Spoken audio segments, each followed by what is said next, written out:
करे, उन्हीं प्रकारों का विवेचन हृदयाचरण करते हैं और विवेक, धैर्य आदि धामों को अपने भीतर लाने का प्रयास करे, दीनता रखे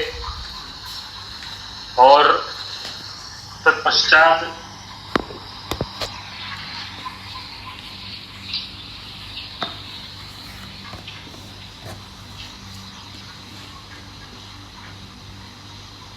चारों पुरुषार्थ जो कृष्ण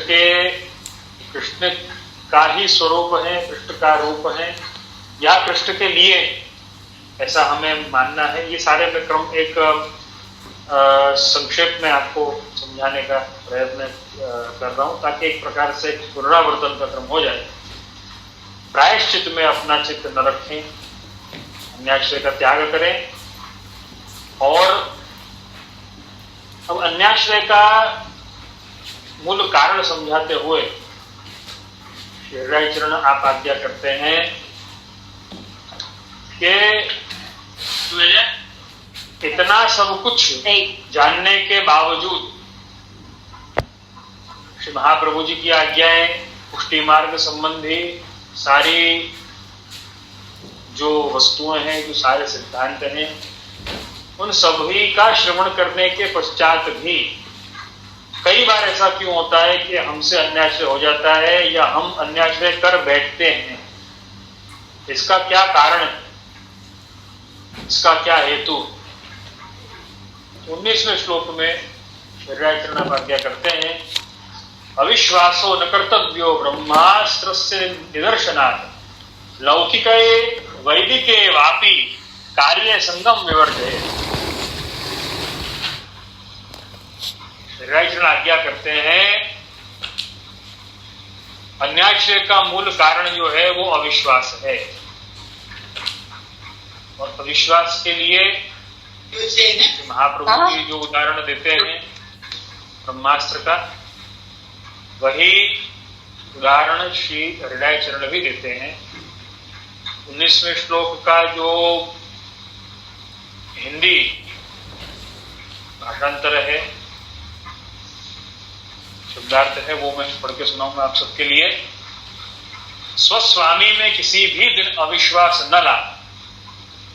रावण के पुत्र इंद्रजीत ने हनुमान जी को बांधने के लिए ब्रह्मास्त्र छोड़ा, उसका आदर कर बलवान होते हुए भी हनुमान जी बंध गए, लेकिन बाद में राक्षसों ने हनुमान जी को मजबूती से बांधने के लिए ब्रह्मास्त्र पर मोटे मोटे रस्से लपेट दिए। इंद्रजीत ने विचार किया कि मूर्ख राक्षसों को ब्रह्मास्त्र के बल का कुछ ख्याल न आया और उस पर रस्से बांध बैठे। अब ब्रह्मास्त्र का बल चला गया और अब अन्य शस्त्र हनुमान को भी कुछ न कर सकेगा। इस दृष्टांत से यह समझना कि कुछ भी हो तो भी अपने प्रभु पर अविश्वास न लाना, कि जो करते हैं अच्छा ही करते हैं, ऐसा दृढ़ निश्चय रखना। लौकिक और वैदिक कार्यों में आसक्ति नहीं रखनी। लौकिक कार्य करने से मुझे यश मिलेगा ऐसी इच्छा भी नहीं रखनी, तथा वैदिक कार्य करने से स्वर्ग मिलेगा ऐसी फलेच्छा भी नहीं रखनी। अविश्वास या अन्याश्रय के प्रकारों को स्पष्ट करते हुए ब्रह्मास्त्र का जो उदाहरण है श्री महाप्रभु जी देते ही हैं। विवेक धैर्याश्रय ग्रंथ के अंतर्गत और उसी का अनुसरण हृदयाचरण आप करते हैं बड़े ही सुंदर ढंग से, बड़े ही सुंदर प्रकार से। हृदयाचरण आप और इसकी स्पष्टता करते हैं और अधिक इसको स्पष्ट करते हैं श्री महाप्रभु जी की आज्ञा। देखो, अन्याश्रय किसी भी वस्तु को समझने के लिए उसकी जड़ कहां पर, उसका विचार करना पड़ता है। किसी भी वस्तु का समाधान अगर चाहिए, उसकी जड़ कहां पर है उसका विचार करना पड़ता है। उसकी जड़ को अगर हम कहीं ना कहीं लिमिट कर पाए या उसे सीमित कर पाए, रोक पाए, तब जाकर के किसी वस्तु का समाधान हो पाता है, हम सभी जानते हैं। तो हम वैष्णव अगर ये विचार करते हैं कि हमें प्रभु का दृढ़ आश्रय रखना है, तो प्रभु का दृढ़ आश्रय तो हर कोई रखना चाहता है, लेकिन वो अन्याश्रय को कितनी दूर रख पाता है, ये महत्व की बात है। और यही आधार है इस वस्तु का कि प्रभु का आश्रय कितना दृढ़ रख सके। कई लोग केवल अन्याश्रय से बचते हैं लेकिन दृढ़ आश्रय नहीं रख पाते। कई लोग दृढ़ आश्रय रखना चाहते हैं, कई वैष्णव दृढ़ आश्रय रखना चाहते हैं लेकिन अन्याश्रय से बच नहीं पाते। देखो दोनों ही परिस्थिति जो है, दोनों ही सिचुएशन जो है, इनमें भगवत आश्रय को निभाना, अपनी शरणागति के पथ पर चलना, वो निश्चित तौर पे कठिन हो जाए, और किसी के लिए भी। तो हमें पहला जो विचार रखना है, पहला जो हमें दृढ़तापूर्वक जो भाव रखना है, वो यही रखना है कि हमें अविश्वास नहीं लाना है। देखो, जड़ जहां पर ढूंढ ली गई है, वहां पर सब समाधान एक के बाद मिलते चले जाए। तो हमें पहले इसका, देखो, हमें आश्रय या अन्य आश्रय का विचार करने के पहले विश्वास और अविश्वास का विचार करना चाहिए। भगवत सेवा सब कोई करना चाहता होगा, लेकिन भगवत सेवा करने के साथ में क्या हम अन्य आश्रय का त्याग कर पाते हैं? क्या हम भगवत आश्रय का दृढ़तापूर्वक पालन कर पाते हैं? ये महत्व की बात है। तो यहां पर अन्य आश्रय की जड़ जो बताई है श्रीरायचरण ने, वो अविश्वास बताया, और यहां पर यही आज्ञा करते हैं, स्वस्वामी में किसी भी दिन अविश्वास नहीं ला। हमें ऐसा होता है, कई बार हम ये कंपैरिजन करते हैं। देखो, बड़ी स्पष्टता पूर्वक की बात कहूंगा, हम कई बार इस बात का कंपैरिजन करते हैं। हम आजकल की युवा जो पीढ़ी है, आजकल के जो युवा जो है, आजकल की यंग जनरेशन को हम कई बार समझाने के लिए हम कंपैरिजन करते हैं अपने ठाकुर जी का और अन्य देवों का। वो ठाकुर जी में तो ये है, उनमें ये है, ऐसा। इस प्रकार से हम कई बार कंपैरिजन करते हैं, जबकि वो कंपैरिजन करना ही हमारी सबसे बड़ी भूल है।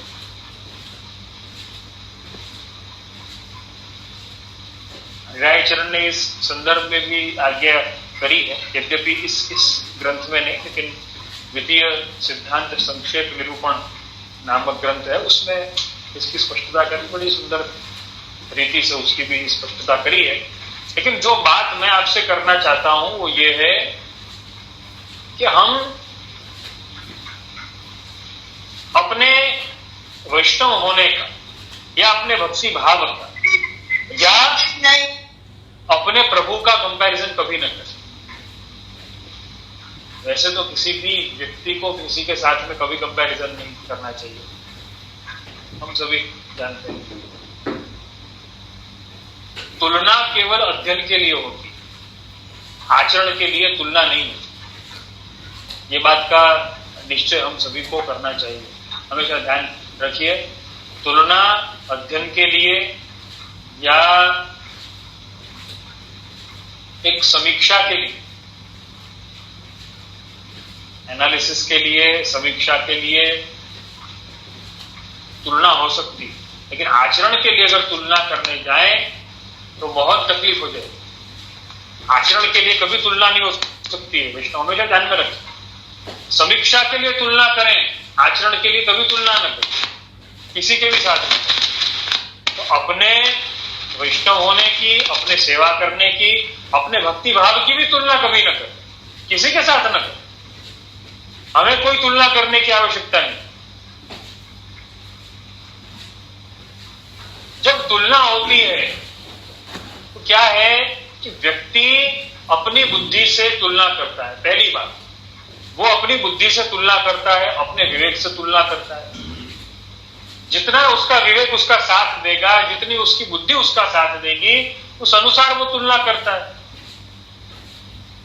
अब ऐसा कोई बड़ा विद्वान तो होता नहीं है, कोई ऐसे ब्रह्म ज्ञानी तो होते नहीं कि जिसे सारे पहलुओं का ज्ञान हो, जिसे अनुभव, देखो ज्ञान होना और तदुपरांत अनुभव भी होना, ये दोनों अलग अलग बातें हैं। तो अनुभव भी हो, ज्ञान भी हो, और फिर तुलना शुरू करी जाए तो कोई एक नतीजे पर शायद पहुंच सकते हैं, लेकिन उसके बिना ही हम तुलना शुरू कर देते हैं।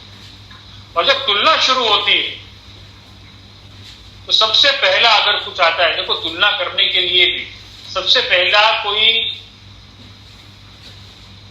एक लक्षण या कोई एक स्टेप अगर होना चाहिए तो वो क्या होना चाहिए, तो वो स्टेप है थोड़ा अविश्वास करना पड़ेगा। हर एक वस्तु पर थोड़ा अविश्वास करना पड़ेगा, तभी वो तुलनात्मक समीक्षा या तुलनात्मक अध्ययन भी सही ढंग से हो सकेगा। हम किसी भी एक वस्तु पर न पूरे तरीके से विश्वास कर सकते हैं, न पूरे तरीके से अविश्वास कर सकते हैं। ये तुलना करने का, ये कंपैरिजन करने का, या समीक्षा करने का एक प्रकार है। तो जब भी हम अपनी भक्ति की समीक्षा करते हैं, देखो तकलीफ ये है कि भक्त बनने के पश्चात भक्ति की समीक्षा नहीं करी जाती।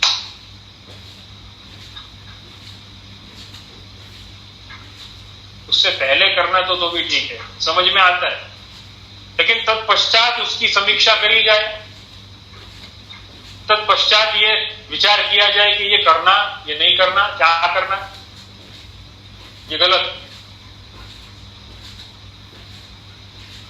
उसके लिए अविश्वास करना पड़ेगा। देखो हमारे अविश्वास की शुरुआत कैसे होती है, जब हम किसी को समझाने के लिए भी, हम तुलनात्मक समीक्षा के लिए या तुलनात्मक अध्ययन के लिए भी हमें अविश्वास करना पड़ता है। तो अध्ययन के लिए, समीक्षा के लिए जब अविश्वास करना पड़े तो हम तो कई लोगों का या कई वैष्णवों का देखा देखी आचरण करना शुरू कर देते हैं। वो समीक्षा या वो आचरण वो कैसा होगा, आप विचार करिए। तो यहां पर सबसे बड़ी महत्व की बात क्या है, अविश्वास की शुरुआत इस तुलना से होती है या इस समीक्षा से होती है। हमें यहीं पर अविश्वास को स्टॉप करना है। अपने प्रभु की तुलना कभी किसी से नहीं करनी है। अपने भक्ति की तुलना, अपने भाव की तुलना, अपने गुरु की तुलना, श्री महाप्रभु जी की तुलना किसी से नहीं करनी है। द्वितीय सिद्धांत संक्षेप निरूपण में ये प्रकार सारा बताया। हमें कभी किसी से तुलना नहीं करनी है, ये इससे अच्छा है, वो उससे अच्छा है। अरे भाई क्या अच्छा है क्या बुरा है, उसका जो निश्चय करने वाले हैं वो हम तो कोई नहीं है, हमें तो कुछ नहीं मालूम है। फिर भी हम जज बन के बैठ गए हैं, तो क्या इसका अधिकार हम रखते हैं या नहीं रखते? हमारी योग्यता कितनी? कभी तुलना नहीं कर, तुलना करने पर अविश्वास करना पड़ेगा। तो यहां पर उदाहरण यही देते हैं कि रावण के पुत्र इंद्रजीत ने हनुमान जी को बांधने के लिए ब्रह्मास्त्र छोड़ा और उसका आदर करके हनुमान जी बंध भी जाते हैं, लेकिन फिर अन्य राक्षसों ने रस्सियों से बांधा, जंजीरों से बांधा हनुमान जी को, और जंजीरों से बांधने पर हनुमान जी ने तो ब्रह्मास्त्र का सम्मान किया, हनुमान जी बंध गए। लेकिन जब रस्सियों से बांधा गया हनुमान जी को, इसका अर्थ स्पष्ट हो गया कि भाई ब्रह्मास्त्र पर विश्वास नहीं था। तो ब्रह्मास्त्र पर जब विश्वास नहीं है तो हनुमान जी को कौन रोक सकता है, महावीर को कौन रोक सकता है? हनुमान जी तो मुक्त हो गए और लंका में आग लगा दी। इस दृष्टांत से यह समझना कि कुछ भी हो तो अपने प्रभु पर अविश्वास न लाना, कभी अविश्वास न लाना। वे जो करते अच्छा करते हैं ऐसा दृढ़ निश्चय रखना, अविश्वास नहीं लाना। जो करते हैं वो भला करते हैं, तो दृढ़ निश्चय हमें रखना है और लौकिक और वैदिक कार्यों में आसक्ति नहीं रखनी। बड़ा ही सुंदर प्रकार है। लौकिक कार्य करने से मुझे यश मिलेगा ऐसी इच्छा भी नहीं रखनी, तथा वैदिक कार्य करने से स्वर्ग मिलेगा ऐसी फल इच्छा भी नहीं रखनी। ज्यादातर अविश्वास का कारण क्या होता है? हमारे काम नहीं बन रहे, हम ऐसा विचार करते हैं या हम ऐसा चाहते हैं कि हमारे प्रभु के द्वारा, हमारे भगवान के द्वारा हमारे काम बनने चाहिए, वो इसीलिए हमने भगवान माना। भगवान मानने का कारण ये नहीं कि हमारे काम वो करें, भगवान मानने का कारण ये कि हम उनकी भक्ति करते हैं।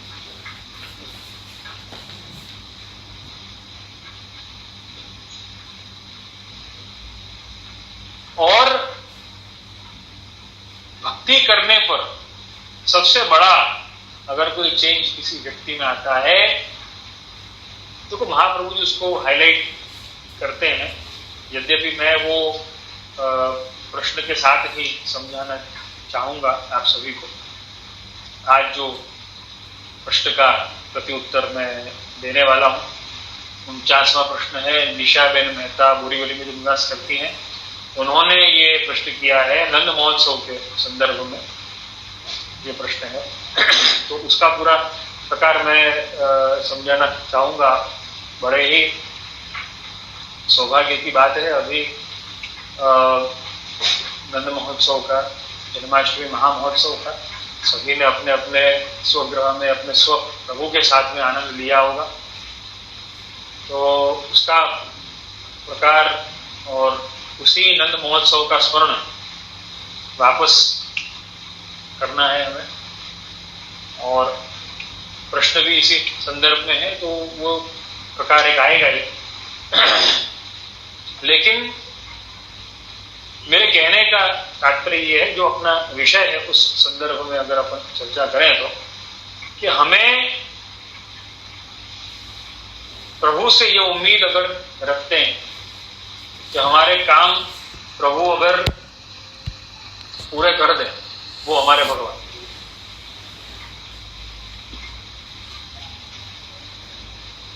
भगवान हमारे वो हैं जिनकी हम भक्ति कर सकते। भगवान वो नहीं जो हमारे कार्य कर सकते। नहीं तो हम हमारे कार्य करने वाले हर अगले इंसान को हम भगवान हमें मानना चाहिए या नहीं मानना चाहिए, हम बताइए।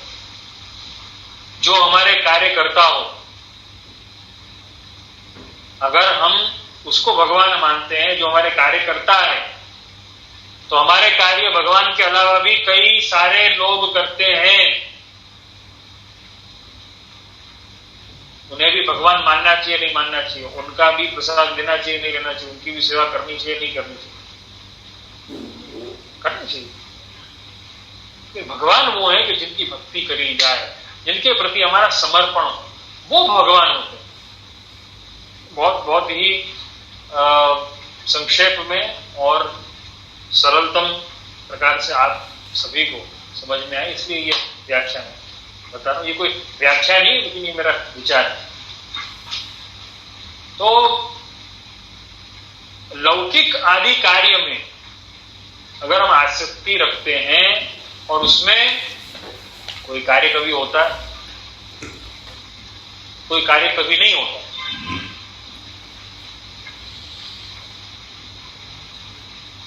वो परिस्थिति में भगवान के ऊपर भाव लाना, अभाव लाना या तद अनुकूल अपना स्वभाव बना देना, विष्णु ये सबसे बड़ी कमजोरी हर एक इंसान में है।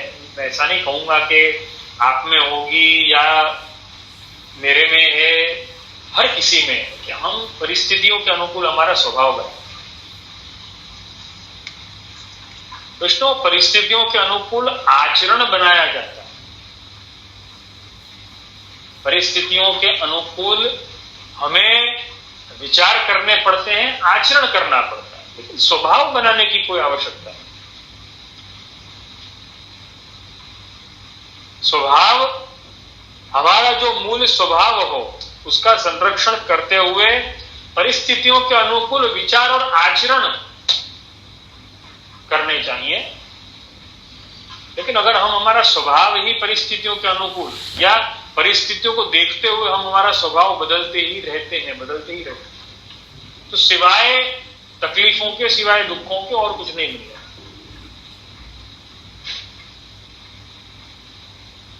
अपने लौकिक या वैदिक कार्यों की जो संपन्नता है, उस कारण से या उसकी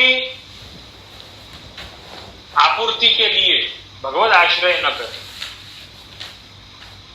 या उस कारण से प्रभु पर अविश्वास न करें, या कोई इच्छा न रखें। अब इच्छा नहीं रखनी है वो क्यों, वो भी मैं आगे समझाऊंगा। ये 49वें पृष्ठ का प्रति उत्तर देने में मुझे लगता है कि काफी जो सारे पहलू हैं, काफी सारी बातें जो है वो स्पष्ट होती हैं। तो आगे श्रीरायचरण आज्ञा करते हैं 20वें श्लोक में,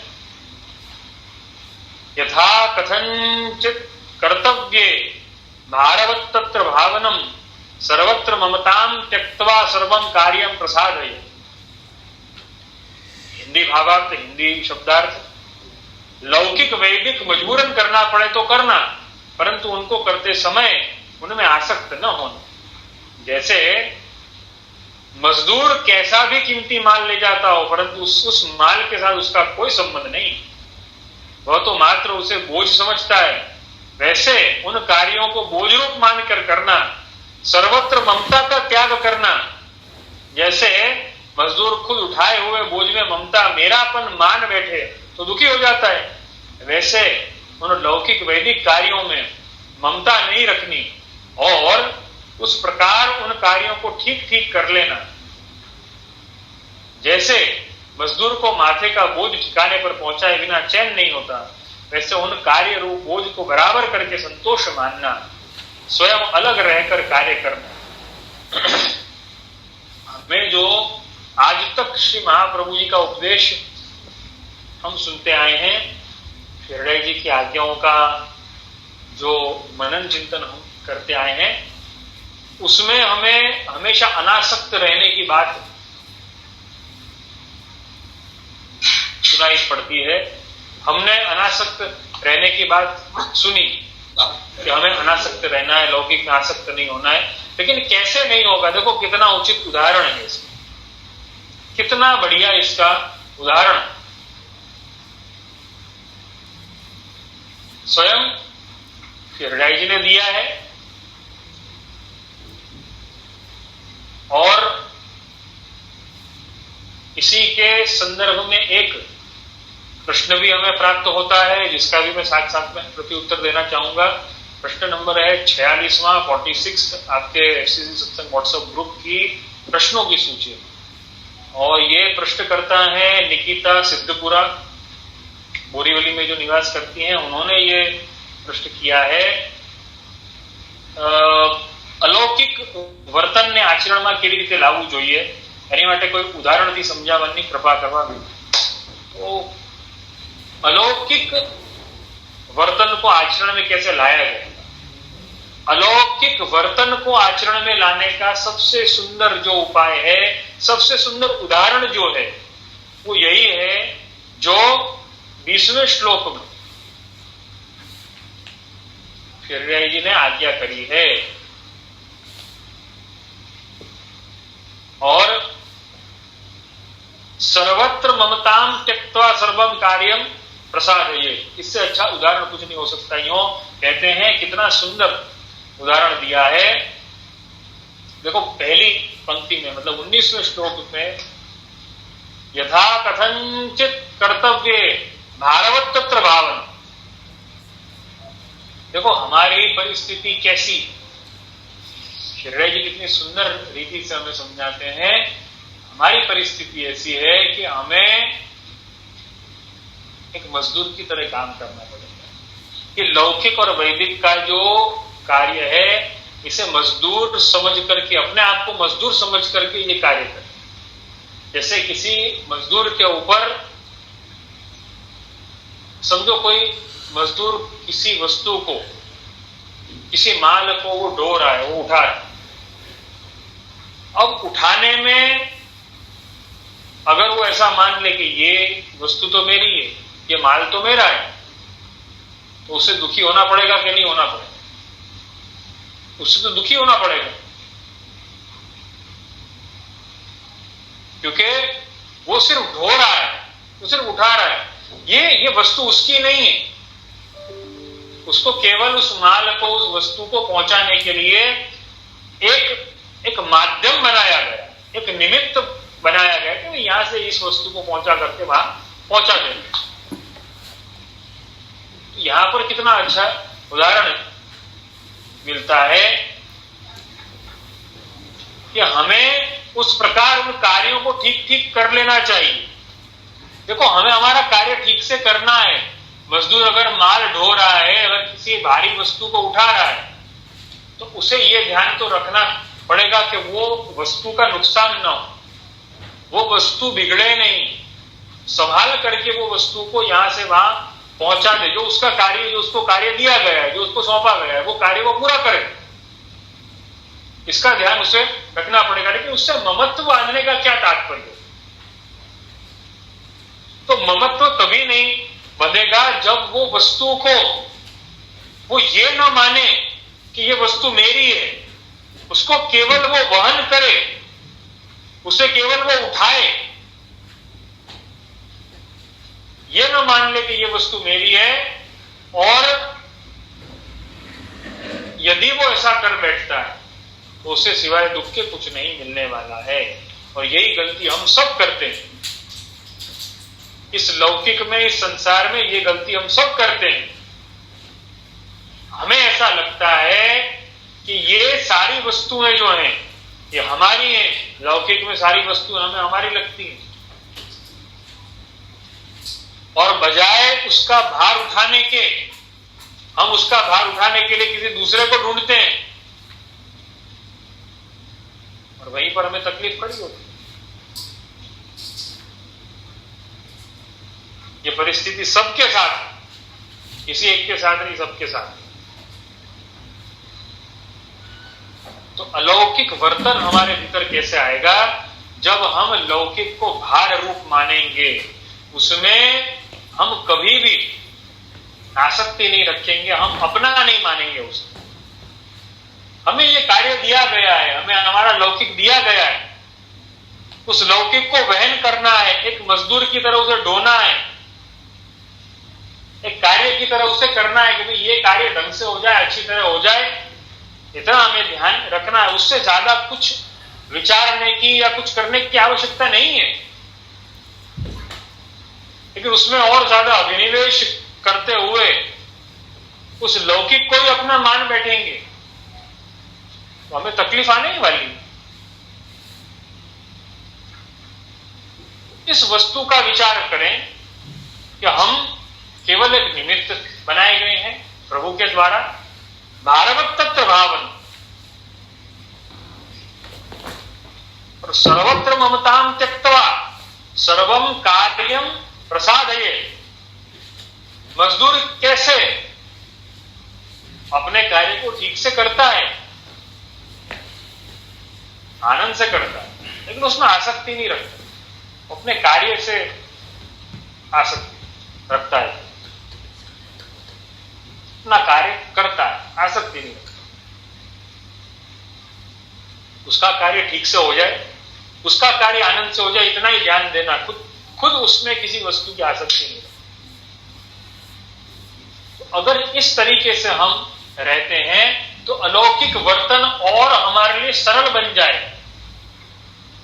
अगर हम लौकिक को भार की तरह लेते हैं तो अलौकिक वर्तन हमारे लिए बहुत सरल बन जाएगा। भगवत कृपा से हम वो बहुत अच्छे तरीके से अपने कर्तव्यों को निभा सकेंगे। लौकिक में अपने कर्तव्यों को बहुत अच्छी तरीके से निभा सकेंगे, उसके प्रति ईमानदारी का भाव रखें। देखो, वैष्णव जो भी करे ईमानदारी से। गुसाई जी ने तो चोर को भी आज्ञा करी, भाई चोरी करना, ईमानदारी से करना, झूठ मत बोलना। भाई उसकी चोरी, भाई वो ईमानदारी निभाने के चक्कर में उसकी चोरी छूट गई, वो एक अलग बात है। गुसाई जी ने तो उसको यही कहा, भाई चोरी कर रहा है।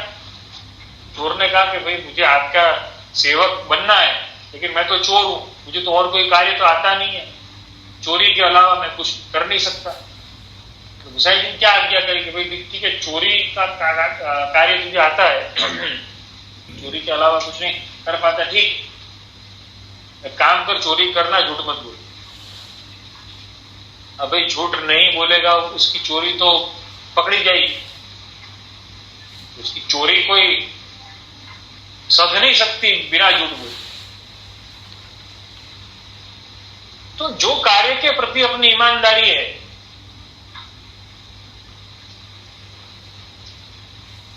सच्चाई है, वो कार्य अपने आप प्रभु ऐसा निभाएंगे कि हमें कोई तकलीफ नहीं आने देंगे। हम सही मार्ग पर, सही रास्ते पर अपने आप आएंगे। लेकिन मूल में ही, जड़ में ही वो ईमानदारी नहीं है, मूल में, जड़ में ही वो वस्तु नहीं है, तो हम सही मार्ग पर नहीं आ पाए। यहां पर यही आज्ञा करते कि जैसे मजदूर को माथे का बोझ ठिकाने पर पहुंचाए बिना चैन नहीं आता, उसने जो कार्य हाथ में लिया है वो कार्य किए बिना उसे चैन नहीं मिलता, उसका कार्य संपन्न नहीं हुआ है, वो शांति से नहीं बैठ सकता। बिल्कुल वैसे ही हमें हमारा लौकिक साधना है, अनासक्त भाव यही, मजदूर की तरह हमारा भाव जो है, हमारा स्वभाव जो है, हमारा विचार जो है, वो तो सेवका नाम यथालोके व्यवहार प्रसिद्ध होना चाहिए। अपने स्वामी, अपने प्रभु, अपने श्री कृष्ण के, अपने श्री महाप्रभु जी के, अपने वल्लभ के हम सेवक, इस प्रकार से हमें विचार, इस प्रकार से हमें व्यवहार, इस प्रकार से हमें भाव रखना चाहिए। लेकिन लौकिक में भी हमें कैसा सेवक भाव रखना चाहिए, मजदूर जैसा भाव रखना चाहिए कि देखो ये कार्य, ये वस्तु हमारी नहीं है, कार्य तो मैं कर रहा हूं लेकिन ये वस्तु हमारी नहीं। अब ये सब बातें जब सुनते हैं, देखो ये तो चर्चा हो गई हृदय जी की आज्ञा की, वैसे उन कार्य रूप बोझ को बराबर करके संतोष मानना, स्वयं अलग रह करके कार्य करना, मजदूर की तरह स्वयं अलग रह करके कार्य करना, हमारा अभिनिवेश उसमें नहीं होना चाहिए, हमें उसमें इतना इन्वॉल्व नहीं होना।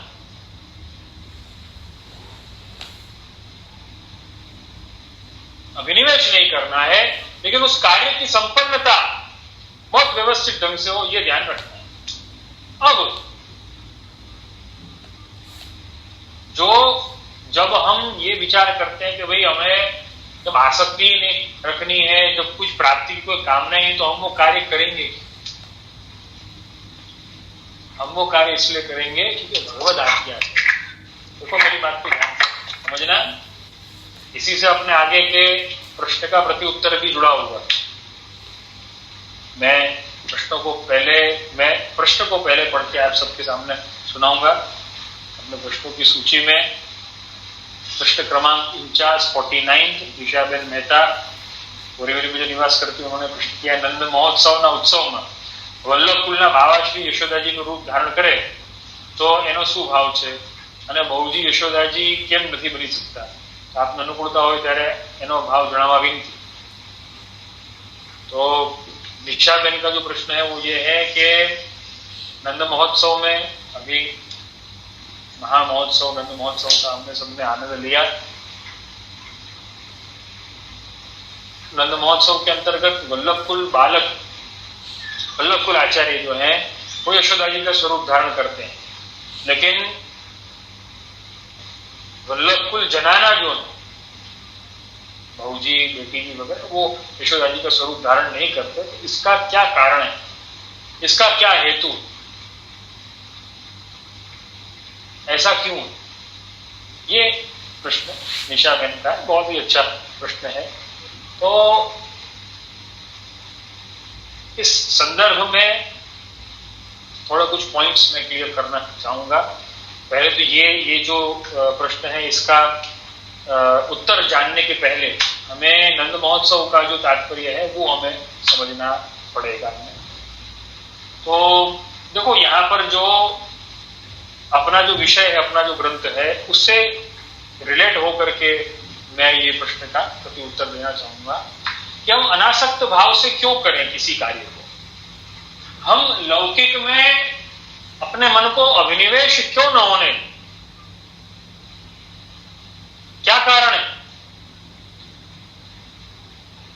लौकिक गीत में मन का अभिनिवेश नहीं होने दें, उसका कारण क्या है, क्यों नहीं कर सकते?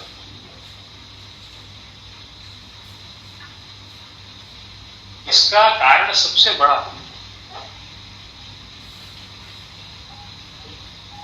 जो हमें श्री महाप्रभु जी की आज्ञा में, श्री महाप्रभु जी के शब्दों में मैं देना चाहूंगा, यद्यपि वहां पर संदर्भ या तात्पर्य अलग है, लेकिन इसका सबसे बड़ा कारण यह है कि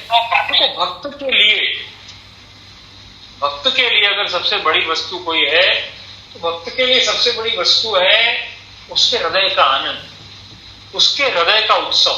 मेरी बात को ध्यान से सुनना, समझने का प्रयत्न करना, समझ में न आए तो आप सब पूछ सकते हैं। श्री महाप्रभु जी का पूरा जो अभिगम है, श्री महाप्रभु जी का जो पूरा पुष्टि भक्ति मार्ग का सिद्धांत है, वो जीव को कैसे आनंद की प्राप्ति हो, पुष्टि जीव का जीवन एक उत्सव बन जाए, एक महोत्सव बन जाए, उसके लिए उससे क्या करना चाहिए, इस पर आधारित। और इसका संकेत सुबोध जी में तो मिलता ही है, भागवत जी में तो मिलता ही है, लेकिन निरोध लक्षण ग्रंथ में भी इसका संदर्भ मिलता है, इसका संकेत मिलता है कि ये पुष्टि जीवों के लिए सबसे बड़ा अगर कुछ है, सबसे महत्वपूर्ण अगर कुछ है, तो जीवन में आनंद महत्वपूर्ण है, जीवन में उत्सव महत्वपूर्ण है। पुष्टि जीव का जीवन ही उत्सव है। ये श्री महाप्रभु जी चाहते हैं कि पुष्टि जीव का जीवन कैसे उत्सव बन जाए, कैसे महोत्सव बन जाए, कैसे उसके जीवन में आनंद। देखो, आनंद के लिए उत्सव तो जरूरी है। तो इसका संकेत निरोध लक्षण ग्रंथ में श्री महाप्रभु जी देते हैं 30वें श्लोक। उद्धवागमने जात उत्सव सुमहान यथा वृंदावने गोकुले वा तथा में मनसी क्वचित। यहां तो कहा कि ब्रजभक्त जो हैं, गोकुल के निवासी जो हैं, देखो प्रभु का आना तो उत्सव, महामहोत्सव, लेकिन प्रभु के भेजे हुए सेवक जो है, प्रभु के भेजे हुए, प्रभु का संदेशा लेकर के आए उद्धव जी जो हैं, उनका आना भी वृंदावन और गोकुल में उत्सव के समान हो गया। तो सोचो, प्रभु का आना महामहोत्सव नहीं होगा? उद्धव जी का आना उत्सव बन गया, तो प्रभु का आना महामहोत्सव कैसे नहीं होगा?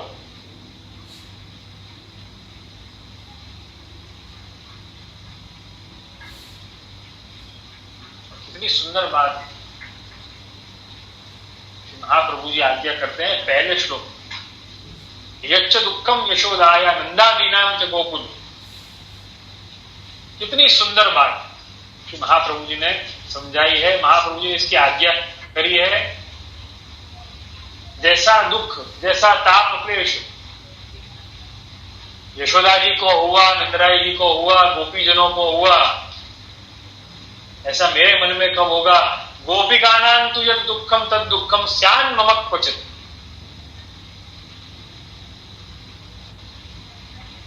ऐसा ताप, ऐसा क्लेश मुझे कब होगा?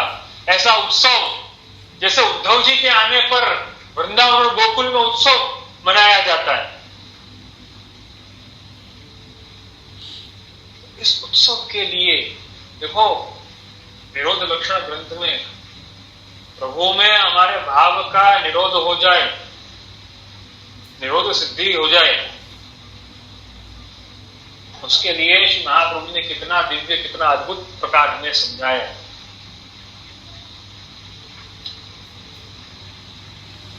पहले तो ताप क्लेश, तो ताप क्लेश भी कोई उत्सव से कम नहीं है। और उद्धव जी का भी आना प्रभु तो पधारे तो महामहोत्सव है, लेकिन उद्धव जी का भी आना तो उत्सव से कम नहीं है। तो महाप्रभु जी का सारा अभिगम यह है कि हमारे जीवन में आनंद या उत्सव कैसे मने, हमारा जीवन कैसे उत्सव ही बन जाए, ये महाप्रभु जी का अभिगम है। विष्णु, हम नंद महोत्सव को किस भाव से मनाते हैं, मैं प्रश्नकर्ता को भी ये पूछना चाहूंगा और आप सब श्रोताओं से पूछना चाहूंगा, हम नंद महोत्सव को किस भाव से मनाते हैं, अपने भाव को स्पष्ट करें। देखो, महाप्रभु जी का जो हेतु है नंद महोत्सव या महामहोत्सव को मनाने का, वो तो मैं बताऊंगा ही आप सब, लेकिन हम किस भाव से नंद महोत्सव मनाते हैं, हम स्वयं विचार करें। क्या हम नंद महोत्सव को एक ऐतिहासिक घटना मानते हुए कि भाई प्रभु का प्रागट्य हुआ, तो प्रभु का प्रागट्य होने पर ब्रज में गोकुल में बड़ा आनंद हुआ, और ब्रज और गोकुल में इसलिए आनंद हुआ, यशोदा जी और नंदराज जी को इसलिए आनंद हुआ कि उनके घर पे पुत्र की प्राप्ति हुई है, पुत्र का आगमन हुआ है, पुत्र का जन्म हुआ, इसलिए आनंद हुआ। हम इसे केवल एक ऐतिहासिक घटना मानते हुए अगर नंद महोत्सव मनाते हैं, तो ऐतिहासिक घटना मान करके मनाया हुआ नंद महोत्सव जो है वो केवल धर्म बन के रह जाएगा, उसमें आनंद नहीं आएगा, उसमें उत्सव नहीं आएगा।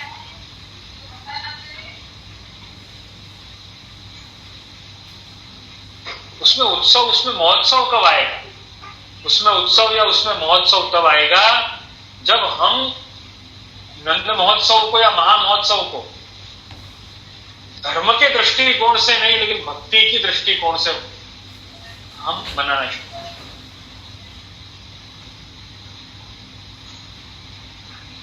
इस बात को हमें ध्यान रखना पड़ेगा।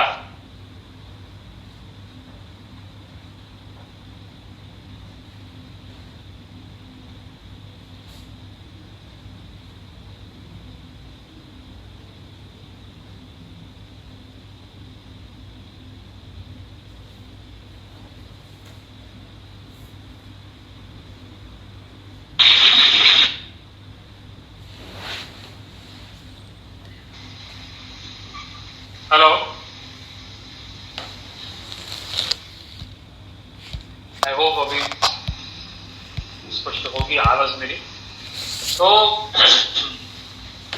नंद महोत्सव का जो तात्पर्य है वो, अगर हम नंद महोत्सव को एक ऐतिहासिक घटना मानते हैं कि ठाकुर जी का प्रागट्य हुआ, तो नंदराय जी और यशोदा जी को बड़ा आनंद हुआ, क्योंकि वहां पर उनके घर में, उनके यहां पर पुत्र का आगमन हुआ है, संतति हुई है, तो भाई आनंद तो होना स्वाभाविक है, हम सभी को आनंद हो। क्या हम इसे एक ऐतिहासिक घटना के भाव से मनाते हैं, तो केवल ये धर्म बन के रह जाएगा कि देखो ऐसा है, यशोदा जी के भाव से हमें सेवा करनी चाहिए, नंदराय जी के भाव से हमें सेवा करनी चाहिए। वीडियो क्लियर है?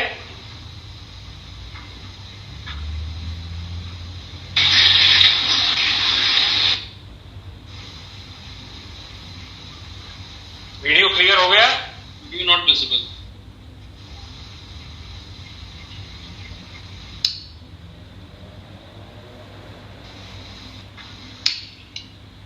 अब वीडियो आया?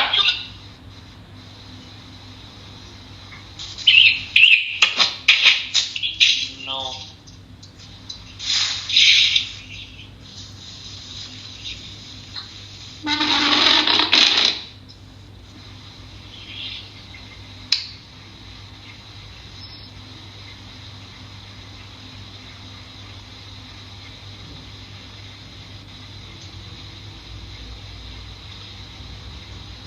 अभी भी नहीं आया वीडियो?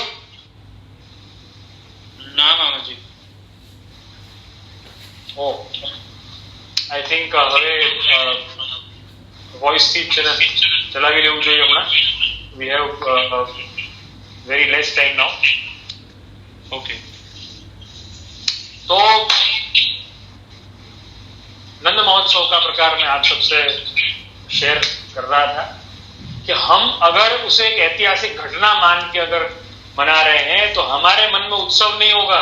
देखो, जब हम किसी वस्तु की प्राप्ति की इच्छा करते हैं तो मन में उत्सव नहीं होता है, मन में महोत्सव नहीं होता है। महाप्रभु जी की आज्ञा ये है, उद्धवागमने जात उत्सव सुमहान यथा वृंदावने गोकुलेवा तथा में मनसी क्वचित। पुष्टि भक्ति मार्ग का सारा अभिगम जो है, पुष्टि भक्ति मार्ग का सारा सिद्धांत जो है, महाप्रभु जी का सारा हेतु जो है सेवा का, भक्ति का, वो हेतु ये है कि जीव के जीवन में आनंद और उत्सव को कभी समाप्ति न हो, उसका हर क्षण हर पल एक उत्सव बन जाए, महोत्सव बन जाए। और जब इस भक्ति के भाव से, देखो उत्सव के कई प्रकार हैं वैष्णवों, एक बात आप सबसे शेयर करना चाहूंगा, खास आप सब ध्यान रखना, इस बात को खास समझना, बड़ों के मुख से सुनी हुई बात। एक तुलनात्मक अध्ययन किया गया कि इंसान में, मनुष्य में और प्राणी में क्या फर्क है। मनुष्य और प्राणी में क्या फर्क है। देखो, इंग्लिश में कई प्रकार के अलग अलग व्याख्याएं मिलती हैं कि man is a social animal, man is a rational animal. कई लोगों ने और व्याख्याएं दी हैं कि man is a religious animal. कई प्रकार की अलग अलग व्याख्याएं हैं कि इंसान जो है वो अन्य जीवों से या अन्य जो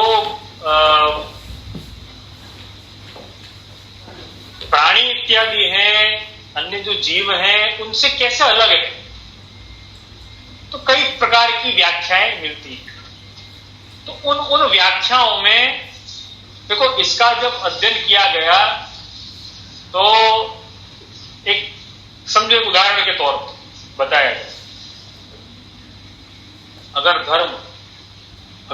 अगर हम ऐसा मानते हैं, अगर हम रिलीजन माने, अगर धर्म मानते हैं, तो ये धर्म को निभाने की निष्ठा केवल मनुष्य में ऐसा नहीं, अपने धर्म पथ पर चलने की निष्ठा कई जीवों में, कई प्राणियों में, कई पशुओं में देखी जाती है, कई पशुओं में देखी जाती है। जैसे कि कुत्ते में ईमानदारी का धर्म देखा जाता है कि नहीं देखा जाता है, वफादारी का धर्म देखा जाता है या नहीं देखा जाता है। वफादारी के लिए कुत्ते का उदाहरण दिया जाता है, नहीं दिया जाता है, दिया जाता है। कहने का तात्पर्य यह कि भाई अगर धर्म के संदर्भ में देखा जाए तो भी ऐसा नहीं कि मनुष्य के पास ही है। हाँ, मनुष्य के पास शास्त्र हैं, लेकिन धर्म की अगर बात करी जाए, धर्म का अगर विचार किया जाए तो ऐसा नहीं कि मनुष्य के पास में। दूसरा, social animal, man is a social animal. तो सोशल एनिमल के संदर्भ में भी अगर विचार किया जाए तो ऐसा नहीं कि मनुष्य ही सोशल है। चींटी जो होती है वो बहुत सोशल है, चींटी बहुत सोशल है, वो ग्रुप में रहना पसंद करती है। और सबसे ज्यादा किसी को सोशल माना गया है, किसी प्राणी को, किसी जीव को, आप खुद विचार करना, वो दीमक है। अपने गुजराती में उदय कहवाय, दीमक, उदय सोशल है, ग्रुप में रहती है, सहयोग करती है, आपस में मिलजुल कर रहते हैं, सोशल है। ये सारी व्याख्याएं जो हैं उनमें सबसे सर्वोपरि व्याख्या अगर कुछ हो, अगर सबसे बड़ी बात अगर कुछ हो जो मनुष्य को हर प्राणी से अलग कर सकती है, तो दो बातें सामने हैं। मनुष्य की जो स्पेशलिटी है अन्य प्राणियों से जो अलग करती है। दो बातें सामने। पहला, मनुष्य अपने जीवन में मनुष्य जो है वो आत्महत्या कर सकता है, सुसाइड कर सकता है, पहला। और दूसरा, मनुष्य जो है वो उत्सव मना सकता है, सेलिब्रेशन कर सकता है। देखो, खुश हो सकता है, प्राणी भी खुश होते हैं, ऐसा नहीं कि अपन है ना खुश होता है। कुत्ता अगर खुश होता है तो अपनी पूंछ हिलाता है कि नहीं हिलाता है? तो खुश तो हो सकते हैं, अभिव्यक्ति कुछ और होगी, अपनी कुछ और होती है अभिव्यक्ति। लेकिन सेलिब्रेशन जो है, उत्सव जो है, सेलिब्रेशन भी एग्जैक्टली उत्सव को सेलिब्रेशन भी नहीं कहा जा सकता उत्सव, क्योंकि ये तो मन का आनंद है। देखो, सेलिब्रेशन तो क्या है कि लोग दिखावे के लिए करते हैं, लेकिन जब उत्सव, ये हमारे नंद महोत्सव की हम बात कर रहे हैं, हम वो उत्सव की बात कर रहे हैं जिसकी बात श्री महाप्रभु जी करते हैं निरोध लक्षण ग्रंथ में। उद्धवागमने जात उत्सव सुमहान यथा वृंदावने गोकुले वा तथा में मनसी क्वचित, वो उत्सव की बात कर रहे हैं। वैसा उत्सव, वैसा महोत्सव, कहा कि मनुष्य को अगर अलग किया जाए प्राणियों से या अन्य जो प्रजातियों से, तो केवल दो विशेषताएं मिलेंगी, बाकी सब कॉमन मिल सकता है। दो विशेषता मिलेगी। पहला, एक तो वो आत्महत्या सुसाइड कर सकता है, दूसरा वो उत्सव मना सकता है। उसमें भी बड़ी मजे की बात हुई, उसमें भी अन्य प्राणियों ने सुसाइडल टेंडेंसी जो है, आत्महत्या वाली जो टेंडेंसी है, वो विशेषता जो है वो मनुष्य से छीन ली है, वो मनुष्य से छीन ली उसने।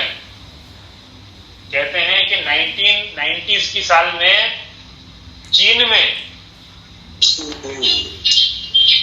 ये घटना एक बनी, भेड़ जो होती है, भेड़ अपने ग्रुप में रहती हैं हमेशा। तो भेड़ जो थी, उन्होंने सामूहिक आत्महत्या करी, पानी में एक के बाद एक कूदती चली गई। कारण क्या था क्या नहीं था, ये इसका कुछ पता नहीं चला। एक भेड़ कूदी, दूसरी, तीसरी कूदती चली गई। तो उसको पालने वाला व्यक्ति था, उसने कई भेड़ों को बचाने का प्रयत्न किया, पानी से बाहर निकाला। अकेला आदमी कितना कर पाता? जितनी भेड़ों को बाहर निकाले उतनी वापस कूदती जाए। तो कहा कि पशुओं ने मनुष्य से वो एकाधिकार या वो विशेषता भी छीन ली कि वो आत्महत्या कर सके, वो सुसाइड कर सके। तो अब बचा क्या? अब बचा उत्सव मनाना, महोत्सव मनाना, आनंद करना। मनुष्य की यही विशेषता है। ये कभी भी ना कहें कि man is a social animal. ये कोई ह्यूमैनिटी या मैन की या मानवता की कोई व्याख्या नहीं। मानवता की व्याख्या जो है, और उससे भी अधिक एक भक्त की व्याख्या, एक वैष्णवता की व्याख्या महाप्रभु से बेहतर कोई समझा नहीं सकता, और वो है उत्सव। वृंदावने गोकुले वा तथा में मनसी क्वचित। मेरे मन में उत्सव कब हो, मेरे मन में महोत्सव कब हो, मेरे मन में आनंद कब हो। ये एक उत्सव मनाने का जो हमारा प्रयास है, ये आनंद की प्राप्ति का जो हमारा इस मनुष्य जाति का जो पूरा अभिगम है, जो हेतु है, वो हमें सबसे अलग बनाता है, सबसे अनोखा बनाता है। उससे अनोखा, उससे अलग कुछ नहीं। हर दूसरे प्राणी में, मनुष्यों में जितनी बातें हैं वो मिल जाएंगी, उत्सव वाली टेंडेंसी किसी में नहीं मिलेगी। तो हम उत्सव प्रिय हैं। महाप्रभु जी जो है, महाप्रभु जी का सारा अभिगम सेवा का, भक्ति का, भगवत नाम का, शरणागति का, समर्पण का, वैष्णवता का सारा अभिगम है, वो मात्र इसीलिए है कि हमारे जीवन में उत्सव बने, हमारे जीवन में महोत्सव बने। विष्णुओं, हमारे जीवन में नंद महोत्सव जो है, हमारे जीवन में जन्माष्टमी महामहोत्सव है, हमारे जीवन के अलौकिक उत्सव जो है वो कोई ऐतिहासिक घटना नहीं है। जैसे हम हमारा जन्मदिन मनाते हैं कि भाई बड़ी ऐतिहासिक घटना है हमारे लिए कि देखो हमारा जन्म हुआ।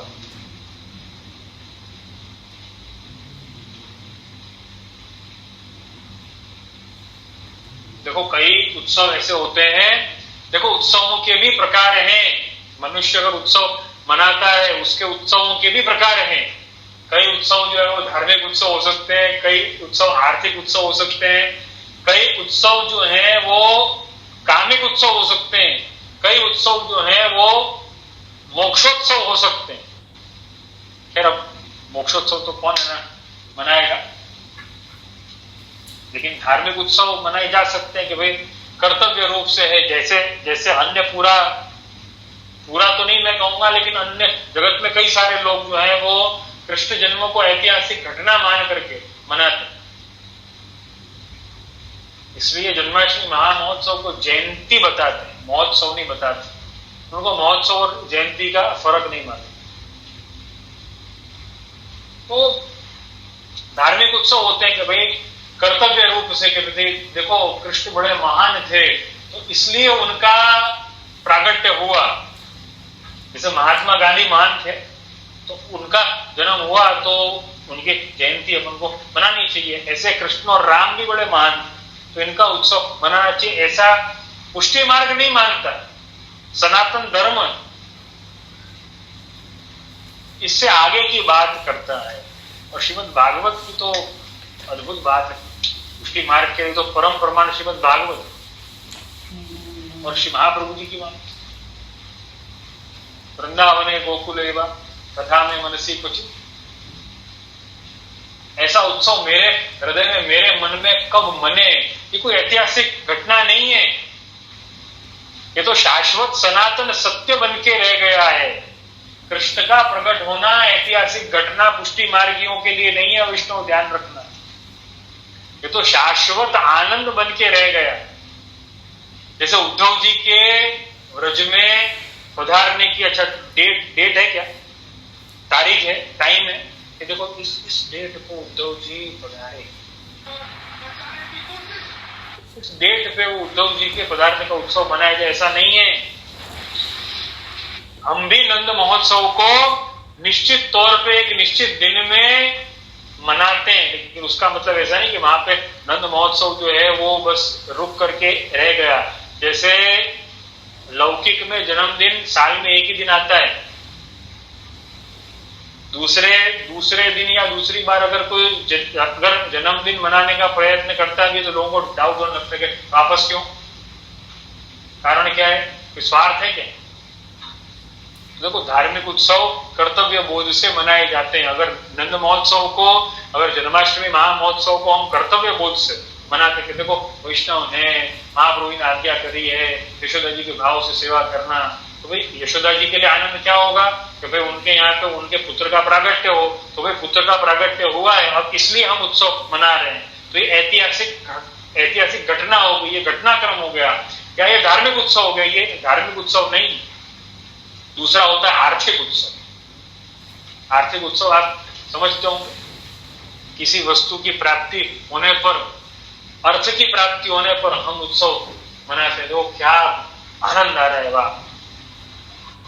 किसी वस्तु की प्राप्ति होने पर, किसी इच्छित वस्तु की प्राप्ति होने पर, किसी कामना की आपूर्ति होने पर हम एक कामिक उत्सव मना सकते हैं। मोक्षोत्सव तो कोई मनाता नहीं। ठाकुर जी अगर है ना कहें कि लाख तेरे को है ना मोक्ष दूं तो हम तो है ना कहेंगे कि भाई आप क्षमा करो प्रभु हमको, वो तो एक अलग बात है। लेकिन ये जो नंद महोत्सव जो है, ये जो जन्माष्टमी महामहोत्सव जो है, ये भक्ति का उत्सव है। ये धर्म अर्थ काम मोक्ष का उत्सव नहीं। तो इसे अन्य भाव से न मनाए। देखो चारों पुरुषार्थ में ये महोत्सव नहीं आता। ये तो भक्ति पंचम पुरुषार्थ जिसे महाप्रभु जी बताते हैं ये भक्ति जो है वो धर्म अर्थ काम मोक्ष के अंतर्गत आती ही नहीं है।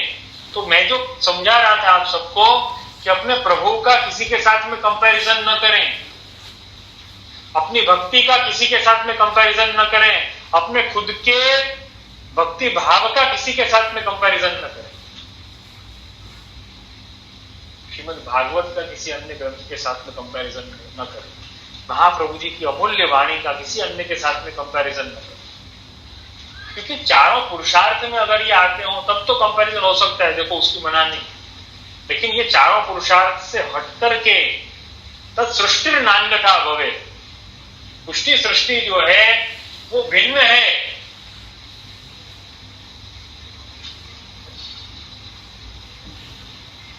चार पुरुषार्थ को साधना इसका हेतु नहीं है, इसका हेतु तो पंचम पुरुषार्थ है, भक्ति इसका हेतु है। तो नंद महोत्सव हमारे लिए तो भक्ति का उत्सव है, और वो भक्ति का उत्सव हम कब मना सकेंगे? देखो अगर मन में कोई कामना होगी, मन में आसक्ति होगी कि नहीं देखो इस वस्तु से इस चीज की प्राप्ति हो जाए। आर्थिक उत्सव भी होते हैं ना, देखो कई बार आर्थिक उत्सव होते हैं, कोई ये देख के ना विवाह करता है कि देखो बड़े ही पैसे वाले घर में हमारा संबंध हो रहा है, तो विवाह होने के बाद में बड़ा ही आर्थिक लाभ होने वाला है, या विवाह में ही बड़ा ही आर्थिक लाभ होने वाला, तो आर्थिक उत्सव हो।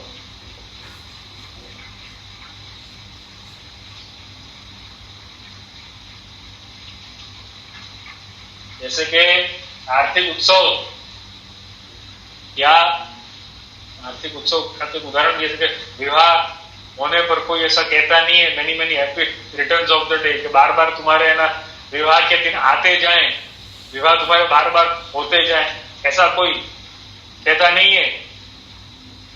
लेकिन ये उत्सव जो है वो तो many happy returns of the day वाला ही उत्सव है, कि ये उत्सव रोज आता है।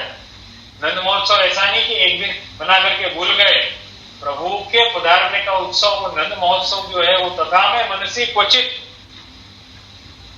मेरे मन में क्वचित इस भाव से, या ऐसा हम कहें कि मेरे मन में तो हर रोज हर पल हर क्षण ये उत्सव मनाया जाए, क्योंकि ये तो भक्ति का उत्सव है। देखो ये उत्सव मनाने की जो प्रक्रिया है, ये उत्सव मनाने का स्वभाव है, यही मनुष्य को सबसे अलग करता है। वो भी उत्सव कैसा? तो धार्मिक उत्सव नहीं, आर्थिक उत्सव नहीं, कामिक उत्सव नहीं, मोक्षोत्सव नहीं। अगर कोई ऐसा मानता हो कि देखो लौकिक में तो कैसी पार्टियां होती हैं, कैसे आनंद होते हैं, कैसा होता है, तो वो तो कामिक उत्सव है, कोई कामना से वो उत्सव मनाया जा रहा है, तो उसका आनंद क्या है? समाप्त हो जाएगा, थोड़े टाइम उसका आनंद आएगा, फिर उसमें आनंद नहीं, फिर वो बोर होने लगेगा। लेकिन जो भक्ति का उत्सव मनाता है उसे तो हर साल तो छोड़ो, हर दिन हर क्षण उसके आंतर मन में महाप्रभु जी ने जैसा कहा है, उत्सव सुमहान यथा, ऐसा उत्सव हर दिन मनता है, हर पल मनता है, हर क्षण मनता है। और यही एक पुष्टि भक्त को इतर संसार से अलग करता है। तो विष्णु आज के लिए इतना ही। ये जो 49वां प्रश्न है नंद महोत्सव का, बड़ा ही सुंदर है, बड़ा ही ये प्रश्न को पढ़ करके ही बड़ा आनंद हुआ था। देखो मैं तो ऐसा मानता हूं कि ये प्रश्न जब आपसे, आप श्रोताओं से, आप प्रश्नकर्ताओं से जब आते हैं, तो मैं तो ठाकुर जी का संकेत इनको मानता हूं कि देखो नंद महोत्सव का अवगाहन, उस आनंद का अवगाहन करने का सुअवसर प्राप्त हुआ, उस महोत्सव का अवगाहन, उसका स्मरण, उसका आनंद मनाने का वापस अवसर प्राप्त हुआ है। ये बहुत ही आनंद की बात है। तो इस प्रश्न का जो प्रति उत्तर का जितना भाग विशेष है उतना मैं अगले सत्र में देने का प्रयास करूंगा। आज के लिए आज के सत्र को यहाँ पर विराम देंगे। अपने सभी के जीवन में नंद महोत्सव, प्रभु के आगमन का, प्रभु के प्रागट्य का महोत्सव हर दिन हर पल हर क्षण मनता रहे। न वो धार्मिक उत्सव हो, न आर्थिक, न कामिक, न मोक्षोत्सव हो, वो तो केवल भक्ति का उत्सव होना चाहिए, तभी वो महामहोत्सव होता है। इसी आशय से, इसी शुभकामना से आज के सत्संग सत्र को यहाँ पर विराम देंगे। आप सभी के फीडबैक, सुझाव, शिकायतें और प्रश्न हमेशा स्वागत योग्य हैं और मेरे मनोबल को बढ़ाने वाले हैं। आश्रित पद का गान करेंगे और विराम। दृढ़ चरण केरो भरोसो, दृढ़ चरण वल्लभन पेन्द्र छटादीन, सब जग माय अंधेरो भरोसो, दृढ़ चरण साधन और नहीं आकली में, जासु हो यही में। सुर कहाँ कहे विविध आंधरो, बिना मोल को चेरो भरोसो, दृढ़ चरण के, दृढ़ चरण केरो भरोसो, दृढ़ चरण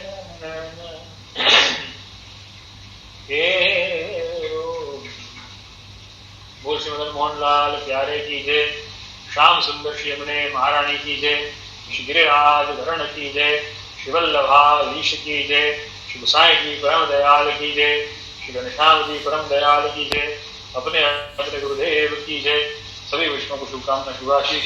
सर्वे भवन्तु सुखिनः, सर्वे सन्तु।